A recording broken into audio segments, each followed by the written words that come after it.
Let's revise lessons 8 to 10 from the student book. Lesson 8, The Elephant's Nose. This is a story of little elephant who lived in Africa with its family.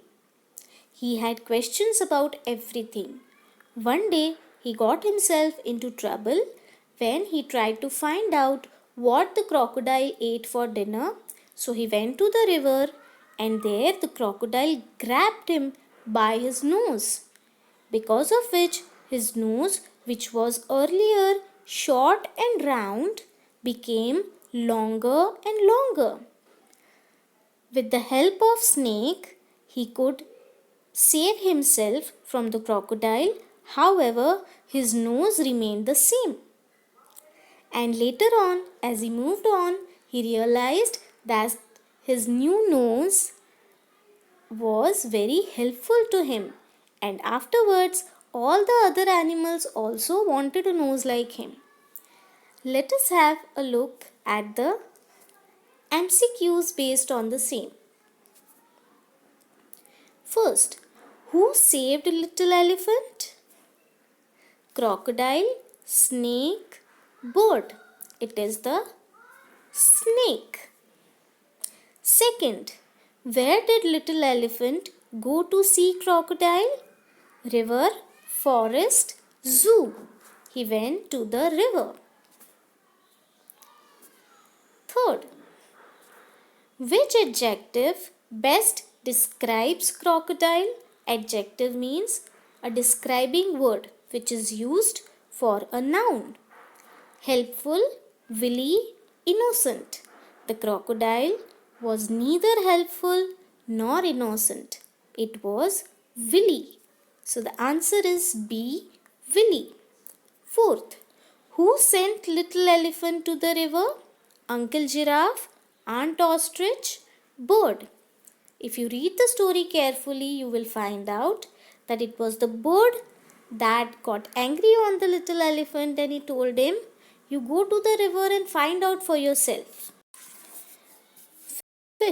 Little elephant asked Aunt Ostrich about her dash feathers. Neck, tail, wing. The answer is tail feathers. Let us move on to poem 9, Little Talk. The poem goes something like this. Don't you think it's probable that beetles, bugs and bees talk about a lot of things, such as these? The kind of weather where they live, in jungles tall with grass, and earthquakes in their villages whenever people pass. Of course, we'll never know if bugs talk very much at all because our ears are far too big for talk that is so small. This poem ponders upon the thought that if insects could talk, what could they be talking about? So it was a beautiful poem. Let us see a few true or false based on the same. First, people are unable to hear the insects. Yes, it's true. Second, the insects feel a cyclone whenever people pass by their villages. It is false. The insects feel an earthquake whenever people pass by their villages. Third, we will probably never know if beetles talk at all. Here, the question is a little twisted. The last stanza of the poem says, of course, we'll never know if bugs talk very much at all. Here, the word bugs refers to all the insects, which includes beetles as well, and therefore, it is true.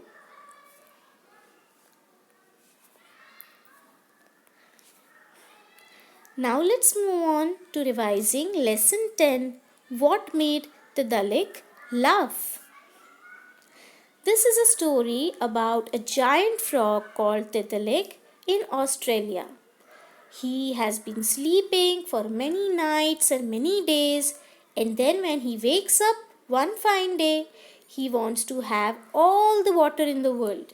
So he drinks up all the available water bodies around him, which means that no water is left for other animals to drink. And as we all are aware that no one can live without water.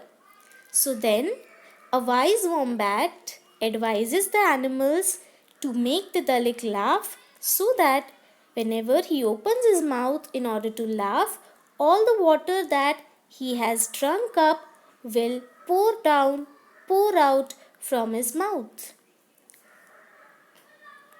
Let us see answer in one word from the same chapter. First, where did the Dalek live? The Dalek lived in Australia. Second, who advised the animals to make the Dalek laugh? The wombat advised. Third, who made the Dalek laugh?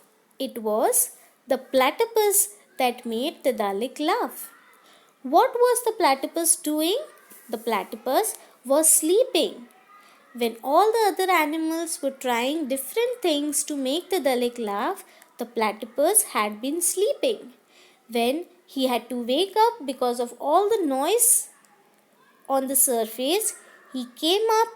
He was very angry, went to the giant frog and told him, "You have broken my sleep, you have disturbed me." And from the appearance of the platypus, the Dalek found it very funny and he started laughing. Right? Let's see a few more examples. Fifth, where did the Dalek go first to drink water? The Dalek went to the stream first. Sixth, who was thirsty? The Dalek was thirsty. Seventh, which adjective is used for the wombat? Adjective means a describing word. The word used for the wombat is wise. We have called him the wise wombat. Eighth, a very large body of water that covers large parts of the earth is called ocean.